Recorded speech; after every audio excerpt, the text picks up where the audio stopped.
Hello, everyone. Welcome to my YouTube channel. My name is Adriel Thomas. If this is your first time tuning in, welcome. I am currently telling a story of my life titled An Unlikely Story, and it dates all the way back from January 2016. Now, if you have been tuning in, and if this is your first time tuning in, and you have not followed me, please follow. Me on social media. If you haven't subscribed to my channel, please subscribe, um, like, leave a positive comment, hit the notification bell as well. And yeah, so previously I spoke about the months of January, February, March, April, May, and June, and that was like the very first episode. And I stopped about around me telling the story of how I took the GMAT and I failed. And I got back home and I was crying to my mom, and she was telling me words of encouragement and stuff like that. So I am going to continue from that day forward. So that day I was wrecked. I was wrecked with emotions, disappointed about the results, disappointed that I invested so much time into studying for this GMAT and not yield the results that I wanted. It was nerve wracking. And also, too, this was like kind of like my thing to feel better about being terminated from Paris. And it didn't work. Like it backfired. And I invested so much time and effort into it.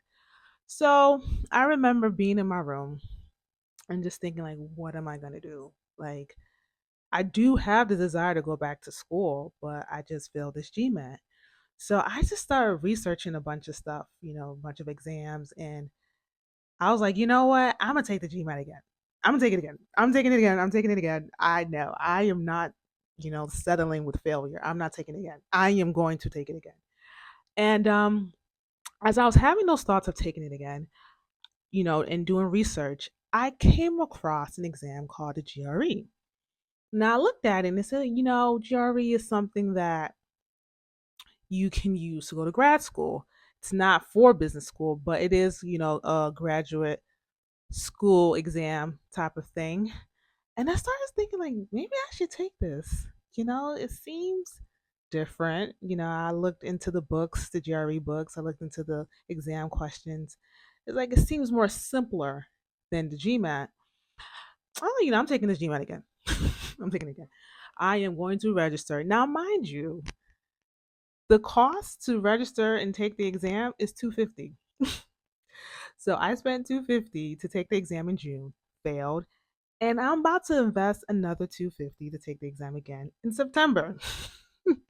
Yeah, because I am not taking no for an answer. I am not failing. No, I'm gonna try again. So I registered for the GMAT. Well, I decided to register for the GMAT. Now, this particular day was a Thursday, and Thursdays was our midweek service at church. So I went with my mom, because at this time I was going in midweek with her.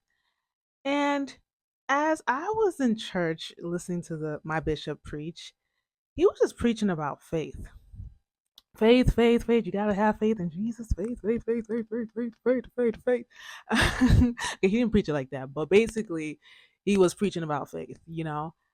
But as he was preaching, I was looking at him, and I say to myself, "I'm going to change my name." Now, a little backstory about my name: Adriel is not my birth name. It wasn't my birth name. No, my birth name was Tinike Thomas. It's Nigerian. It's Yoruba. That was my birth name. 2015, my mom comes to me with the idea of changing my name. And I'm like, no, I'm not. Why am I changing my name? At this time, I was still like 22. Like, no, I'm not changing my name. Like, everyone knows me for my name. She was like, I just feel like you should change your name. I just feel like you and your brothers and even your dad, like, everybody should just change their name. It's like, just go by a different name. And to me, it was like, I've gone so many years, 22 at that time, 22 years of this name. I am not going to change my name. Now, my parents did not name me and my brothers. My grandmother did. But my mom was just feeling this prompting of everyone should change their name. And I didn't want to do it. But So she threw the idea at me in 2015, and I remember there was one day I thought about it, and I was just like, in 2015 I thought about it, and I was just like, man, everyone knows me for Tanika. I'm not gonna change my name. And then I was driving and I thought about it. I was like, wait, how many people do I know? I don't know a lot of people. So I was like, a lot of people don't know me. So I should change my name. But But that day in 2016 in church, as my bishop was preaching, I was like, yo, I'm changing my name. Now, his preaching had nothing to do with name change, but the idea was just running in my mind. I need to change my name. I need to change my name. Now, 2015, my mom was, like I said, she was, pushing this idea of changing my name. I actually went ahead to like look up names, even though I hadn't yet solidified my decision in 2015. I went up looking names in on Google. I Googled Christian baby names or whatever, and I came across a name, and it was Adriel. I said, "Oh my!" It just stood out to me. The name Adriel just stood out to me, and the meaning is flock of God, right? And I was like, I've never heard this name before. Never, ever, ever heard this name before, and I love the meaning. Now, like I said, this was 2015. I'm still toying around with it, even though I've come to the conclusion like no one knows me, so I could just change my name. I still hadn't yet solidified my decision. Now, 2016, I'm in church. I'm changing my name. I make the decision to change my name, and I say I am going by Adriel. I am going by Adriel. I come back home that night from midweek service, like around 9:30, 10. I change my email addresses. I get a new email address by Adriel. I change my name on social media to Adriel. I am just changing everything to Adriel. And I'm like, that's the name I am going by moving forward. And I tell my mom, hey, you pushed this out. You were, encouraging me in 2015 to change. I am doing it. I am doing it. And I just feel like something just needed a change. Like I needed a change.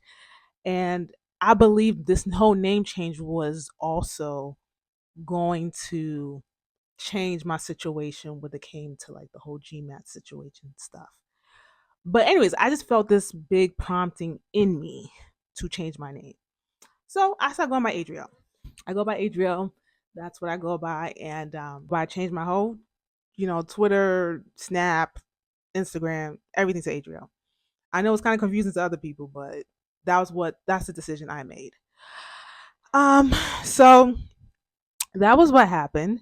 And also at the month of June, also in the month of June, I registered for the GMAT to take it in September. Invested another 250. And I'm still applying to jobs. Ain't getting nothing. So I ain't getting nothing. And I'm still at the group home. I'm still working at this group home. Now, at this group home, I was having problems with a particular um coworker. Actually, he really wasn't my coworker. We worked different shifts. He worked the shift before me, but he was giving me problems. He was harassing me. He would insult me. Like he was just doing so much. And my goal initially was to leave that job, the group home job, and and stay in Paris, but I got terminated at Paris, so I couldn't do that. But this guy was just making it hard for me month after month, month after month. And I was like, yo, something needs to change. I need to get another job. I need to get a job in my field. I just need to leave this place. Eventually I do.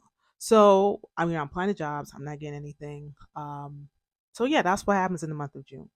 Now in July, um, I'm still chasing God. Still chasing God. But this time, this chase is like I want to know you type of chase. Like I want to know you. Yes, I'm in a sticky situation, but I just want more of you. I remember just um reading you version a lot, doing the Bible plans a lot. I was someone who I used to watch a lot of reality TV. The time I would watch reality TV, I would use that to, read the Bible.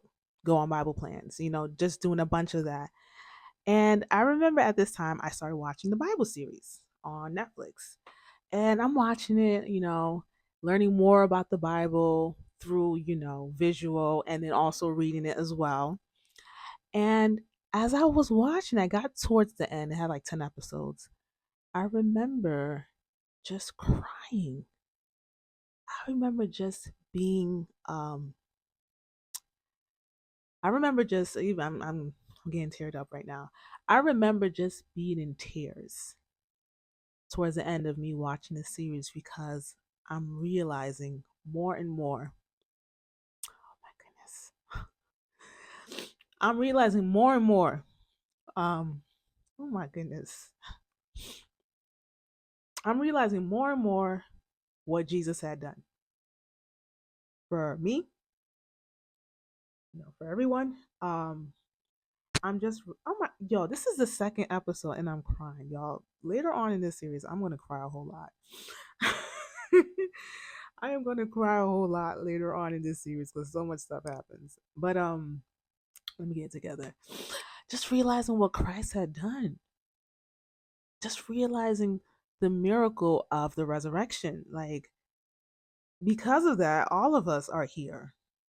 All of us can accept Jesus. All of us can have salvation. All of us can be in relationship with God. All of us can go to heaven after we leave here, Just coming to that realization.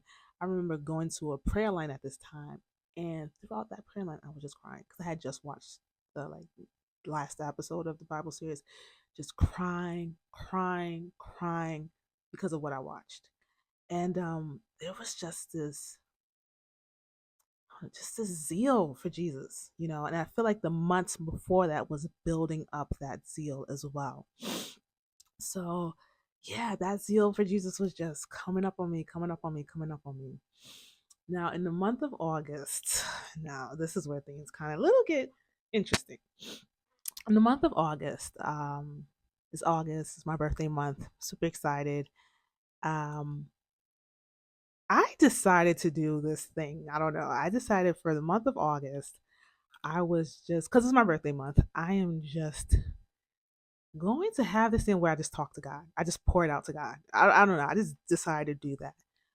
But when I was doing it throughout the month of August, I noticed one thing. There was a particular day where I remember just sitting down and telling myself that God is going to do a mighty move in my family.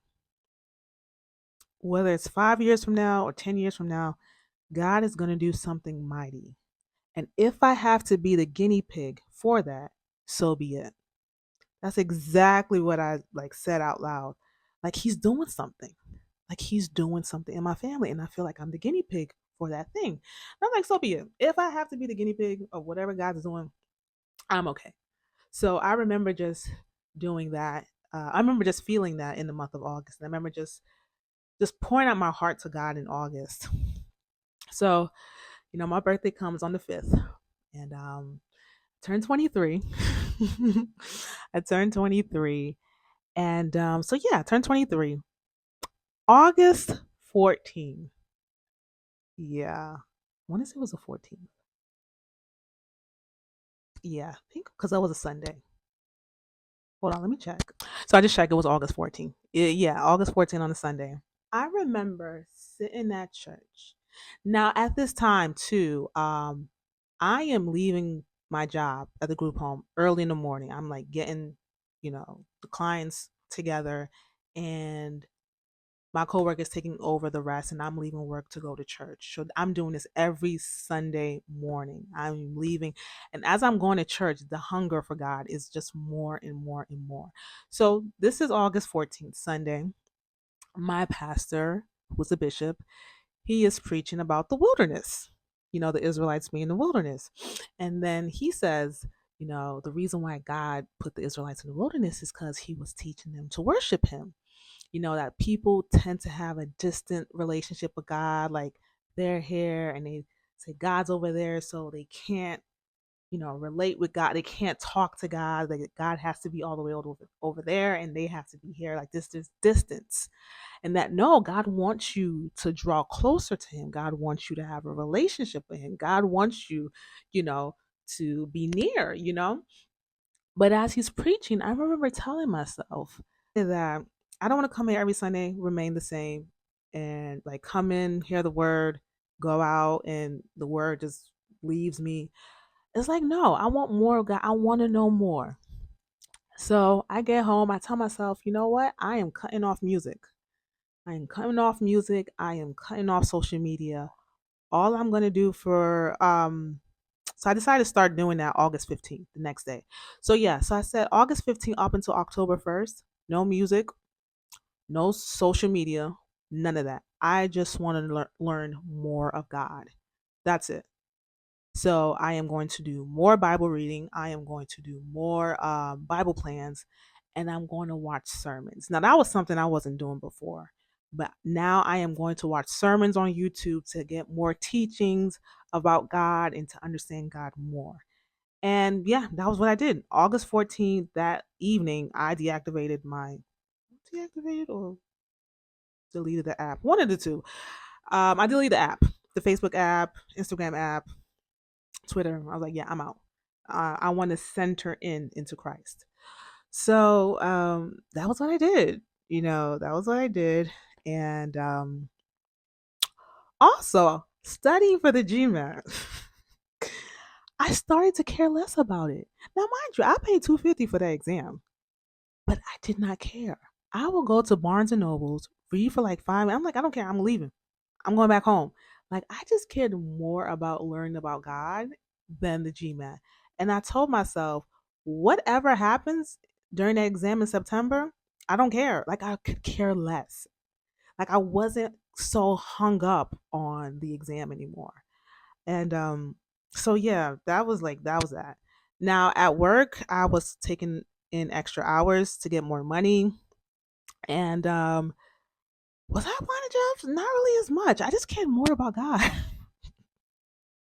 I just cared more about God. I just cared more about knowing Him. I was like, I want to know you. I want to know you.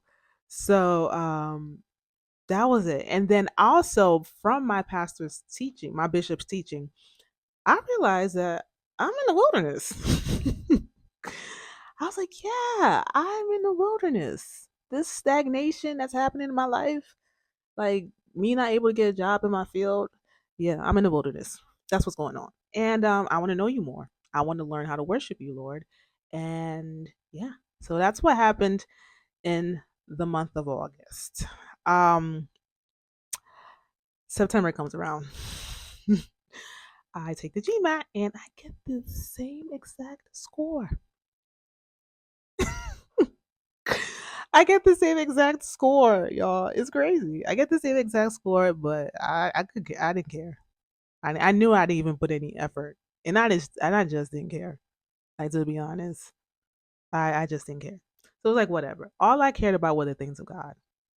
That's all I cared about, the things of God. Now in the month of September, there was one time, Sunday, I was in church, and my bishop actually wasn't around. So one of the assistant pastors, associate pastors, he preached, and he was talking about purpose, more like about purpose. And he says, people would apply to a job and say, I'm just going to be here for the meantime, like until I get something new. I'm just going to be here for like a year. And the next thing you know, they're celebrating 25 years in that company. They said, what has God given you to do? What is your purpose? And as he was preaching that, I told myself, I'm leaving that group home job. I said, I'm leaving. I said, I'm leaving. I'm gone. I'm done. I'm done and I'm gone. Because I was so tired of the harassment I was getting from that coworker. I was so tired of me basically doing a lot of work, like cleaning up after people. I just hated that other people were not working. My coworker, my personal coworker, was amazing, super super amazing, but the other people who worked there, it was just like, yo, y'all are not doing anything. So I just got super tired of it. Once I heard the associate pastor, assistant pastor. Preach. I was like, yeah, I'm out. I'm out. I'm leaving a week before Thanksgiving. I said I'm leaving. That's it. So that was, my thing. That was what I was up in September. Now, with the fact that the GMAT was looking horrendous, my scores were looking horrendous. Yeah, I still had the desire to go to grad school. I still had that desire. So I remember getting an email from some random guy about consultation of graduate school, and I decided, you know what, let me call him. And that wasn't the first time I got the email from him or his consulting group. I'm like, let me call. So I called and I said, you know what? This is what's happening with me. I'm getting these scores, GMAT scores that are quite low. Um, they're really low. And but I had a desire to go to grad school. And he says, you know what? When it comes to the GMAT, schools really take that seriously because they're what's the word? They don't want to bring down their what's the word? Basically they take into account the people who come in with GMAT scores. Like the average GMAT score of a person who enrolls into the school is 670 out of 800, so they take account to that, and I forgot to mention the GMAT scores are over 800, and I'd even get up to 400. So yeah, so schools take account to that. So because they account it, they don't just take anybody. But when it comes to the GRE, they don't take account to that. So he's like, it's best you do take the GRE. Now, mind you, I was looking into the GRE back in June. Also, he advised me, don't go back to your undergraduate school. Yeah. He says that it's easy to get back to, if you want to go to grad school, to apply to your undergraduate. But when recruiters are looking at that, they're gonna see that, okay, you know, they got into the graduate program because they went there for undergrad. So he says you would want to look into a different university when it comes to grad school. Like, don't opt for your or don't go for your undergrad. Try to look elsewhere. And I was like, okay, cool. I felt like the conversation was very informative and I loved it. So I was like, okay, that's what I'm gonna do. So after that, I signed up for GRE. So the thing with me, y'all, once I make my decision, like I just go. I'm the type of person. Once I'm firm in my decision, I just go. And I really liked the advice that the guy was giving me. Very informative. So I signed up for the GRE. I signed up for the GRE and I signed up for Kaplan courses. Now, I did not mention this. When I was working at Paris and Victory at the same time, I was able to save a lot of money. I was making a lot of money. Well, a lot of money for an undergraduate, graduate. A lot of money for a college graduate. Um, I was saving a lot. At this point in January, I had like almost $9,000 saved up. Um, and when I lost my job at Paris, I couldn't save as much. I was just going off of what I was making at the group home. So this Kaplan course was like 1.4. I had to dig out of my savings, you know. And not only was I digging out of my savings for the Kaplan course, I was digging out of my savings for my car payment. At this time, I had just got a new car in 2015 and I was paying a car note that was like 280 a month. I was using, you know, my savings. And at the same time, I had just picked up hours at the group home job. So, yeah, financially things were okay. I'm quite wise with my money.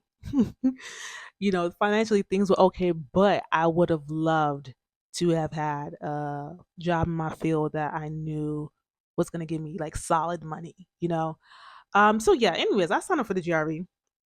Studying for the GRE for the month of November, November 16th. And October, I enrolled into Kaplan courses.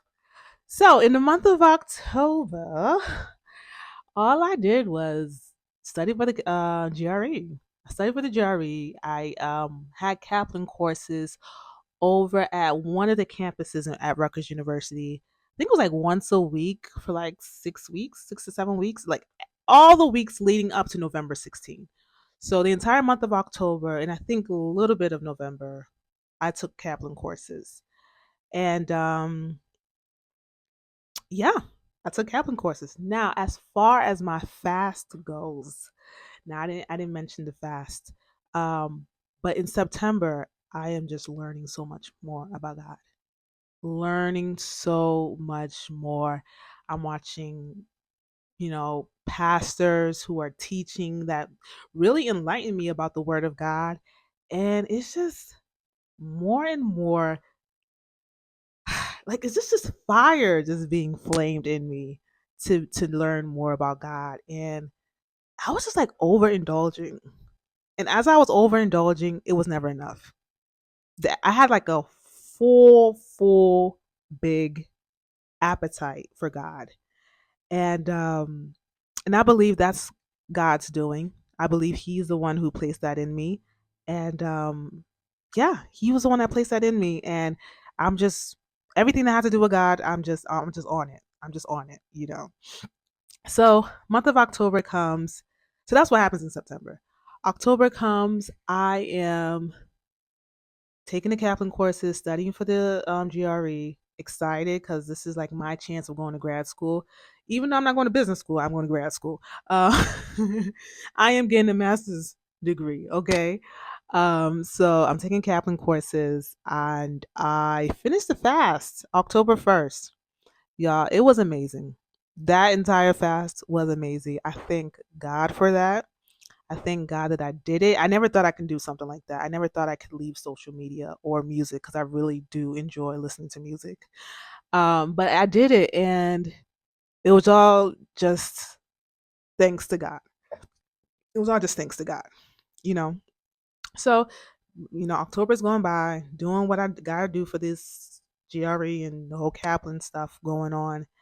And also, I'm back into the youth group. So the youth group, they go according to the Rutgers schedule. So Rutgers, they're always, out in the summertime, school's out. So because school's out in the summertime, May to September, yeah, in New Jersey's May, yeah, May to September. In New Jersey, school starts in September. Because school's out May to September, May to September,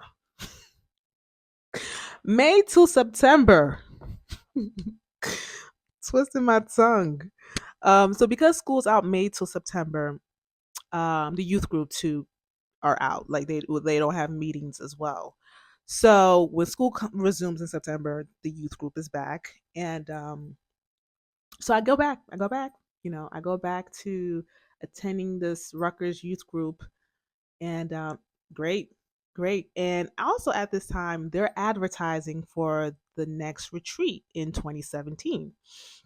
Now I didn't go in 2016, because I was like, this is my first time coming to this meeting, this group. I don't know. This is I'm still just walking with God and everything. I'm like, I don't know if I want to go. But they already start advertising. Now, as they're advertising for the next retreat, I'm like, I don't know. I don't know if I'm gonna go. I had an excuse last time, but I don't know if I'm gonna go this time around.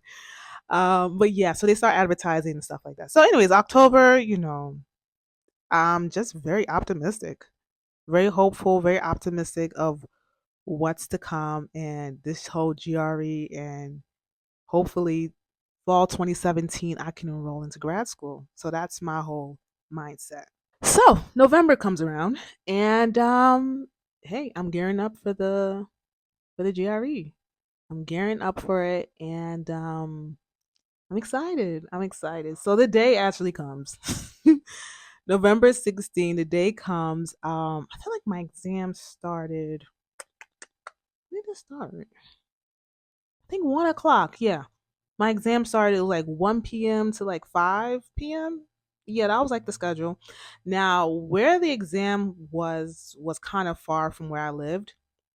I live in Central Jersey, Somerset, and the exam was in Hamilton, New Jersey. That's heading towards the south. That's really the south of Jersey, you know. So, it was an hour drive. Well, I took the long way, so so it was an hour, but I was blasting worship music. Like I was blasting worship music on my way there. And it's so interesting about the fast because I couldn't listen to music anymore. All I was listening or hearing in church was worship songs. So I was like, once I get back into music, I am listening to worship music. I'm creating a worship playlist and everything. I'm doing it all. So that entire drive, I listened to worship music. Some of them were the same songs and everything like that. I get to the venue, check in, do the exam, and yeah, I do the exam. And just like the GMAT, you get the results at the end.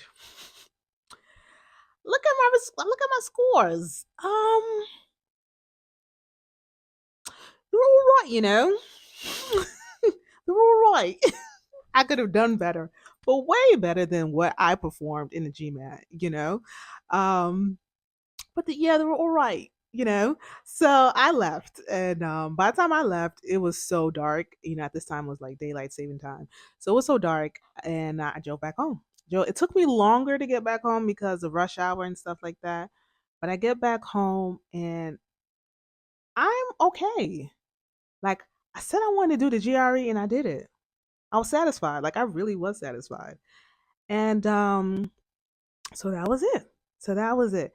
Now, couple of days after my GRE. GRE was on a Wednesday. I know, yeah. I'm very particular about dates and days and dates.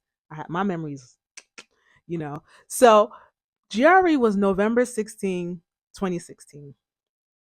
Couple of days after Sunday, um, I meet a girl, and I'm going to talk about her. I'm going to talk about her in a very separate video.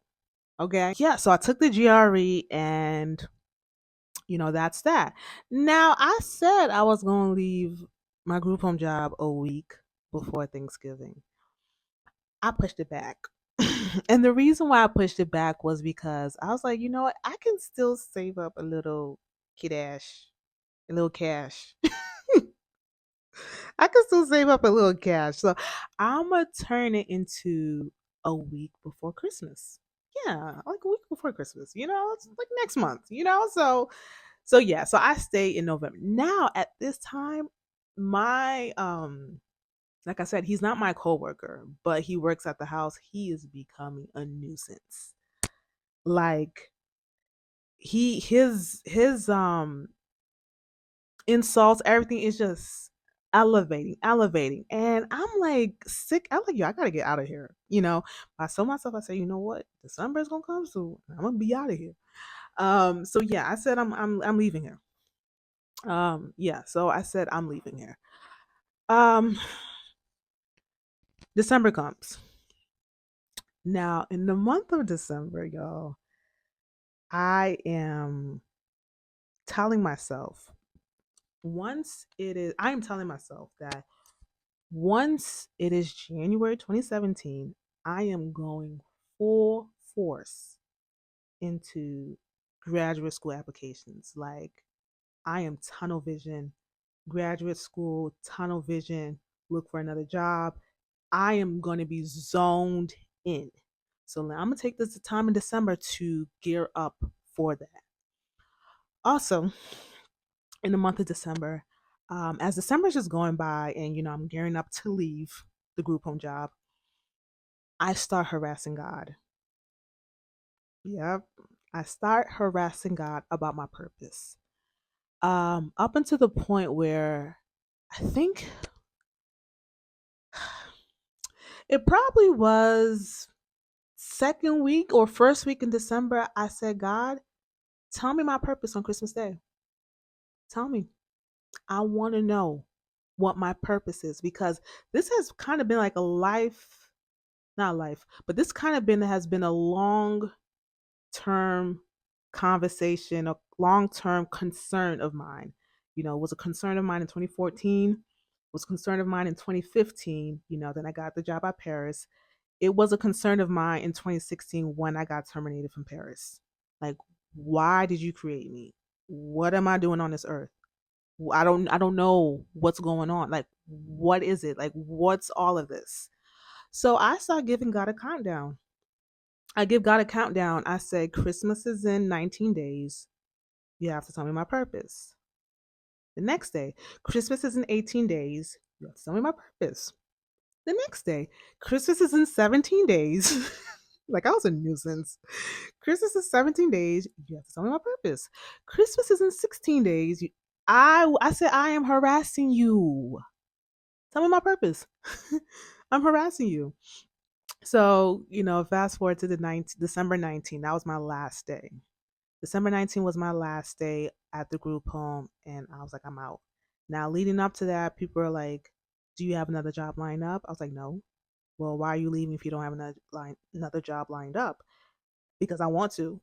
Like, what you gonna do? Like, I want to leave. And also, I thought about it too. Like, this could be my way of putting God to the test. Like, this could be a faith thing of me leaving without having another job lined up. You know, people are telling me it's not smart. Family and friends were telling me it's not smart to leave without having another job lined up. To be honest, I didn't care. I really did not care. I really wanted to leave that job. Like, I didn't care if I had anything lined up. I really wanted to leave that job. And I was okay. Like, to be honest, and also I had my savings. I had my savings. I was okay. I was okay if I didn't have another job lined up. Like, and this is something about me too. Like, growing up, I wasn't someone who was like money hungry. Like, I've never been a money hungry person. At the same time, too, I've always been provided for. Like, I've always had money. Like, even if it's just $20, 40, I've always had some type of money on me. I've never gone without, you know. Um yeah, I've always had money on me. I've always been provided for. So I never worried about what was going to happen next. Even if I didn't know what was going to happen next, something would always come up. And I thank God for that. I thank God. But there were times where, I would have to wait for certain things and that would be irritating. But I was always provided for. Everything was provided for me. And I believe that was God's hand in all of that. So yeah, so I was told, it's not smart. I don't care. Um, so yeah, I left. December 19th was the last day. I left. It was a Monday. I said on to bigger and better things. At this time, I'm still chasing God, still on the pursuit of righteousness, and still harassing God. Christmas Day comes. It's a Sunday. Christmas was on a Sunday. I was like super excited. Okay, going to church on Sunday. If I had to recall my dreams, I don't think Jesus told me my purpose that day. I don't think Jesus told me my purpose that day. Yeah, I don't think he did. I didn't feel like I don't feel like he did. Yeah, I don't think he told me my dream. I don't think so. Like, yeah, I don't think he told me. So anyways, I was quite disappointed because I gave God a countdown with my purpose. How come I don't know my purpose? But I was like, okay, whatever. I came back from church and that was it. So that was it. But I am still hopeful that, me not being at Paris anymore, um, me not being in the group home job anymore, like bigger and better things are coming. We're ending the year. That's how I'm ending my year, just me leaving these places.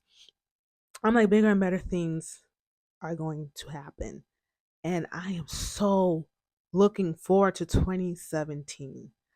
So y'all, that was what happened to me in and that was what happened to me in December 2016. That was what happened to me in the year of 2016. Now, I do want to do a little recap. Like I said, 2016, lost my job. um, just going through the emotions of that, drawing closer to God, drawing closer and closer and closer, you know, failing the GMAT twice, but I'm still drawing closer to God, doing the GRE, um, harassing God about my purpose, leaving the group home job. Also, what I didn't mention was at this time, I was dreaming a lot. Yep. I had a lot of dreams. I had a lot of dreams. And I can tell you that a lot of them were similar. Now, this wasn't the first time I'm dreaming, but because I've had dreams in the past, but the entire year of 2016, it was just a flow of dreams. And I kind of understood to a degree of what they meant. All of them meant that God was with me. Yep. I would have dreams of people like chasing after me, and out of nowhere, somebody would come and like destroy their plans or like fight them for me. I would have dreams. There were times where I see my bishop in my dream, and I knew that was God talking to me through my bishop. So I was having like a flow of dreams. Um, that was happening. My name changed. Well, me going by a new name, but I hadn't yet legally changed my name, and I'm going to talk about that.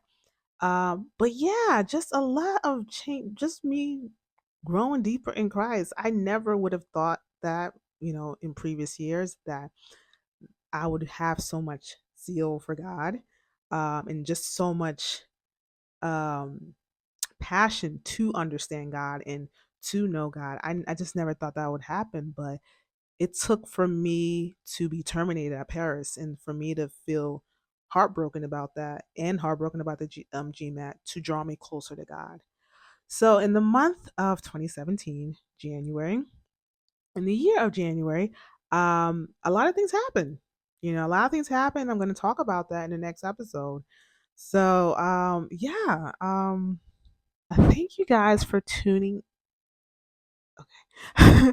Thank you for tuning in to An Unlikely Story. I am so happy. I get messages, well, comments from people and feedback from people saying that, they're waiting for the next episode. They want to see what's going to happen. I'm like, y'all just tune in, because a lot just happens. A lot happens in the story. But I just want to thank y'all for tuning in. Also, I don't know if y'all saw this in my first episode, but the title of this season for An Unlikely Story, because this is going to be season 1. I don't know if y'all caught that. I feel like my image was kind of like small, but the title of this season is called Jesus Purpose. Okay, so that's the title of season 1 of An Unlikely Story, Jesus Purpose. January 2017, that's still going to be part of season 1 as well. And yeah, I'll share that next episode. And until next time, subscribe to my channel. Subscribe. Follow me on social media. I am going to put my social media out there. Leave a positive comment, share them, okay? Y'all don't want to miss the story, and the reason why I am trying to get through this, because I want to get to the juicy part. We about to get to the juicy part, so share my videos with your family and friends. If you're someone who likes tea, this is what you need to tune into. So yeah, I am so thankful for y'all. Thank you for your encouragement. Thank you for your support.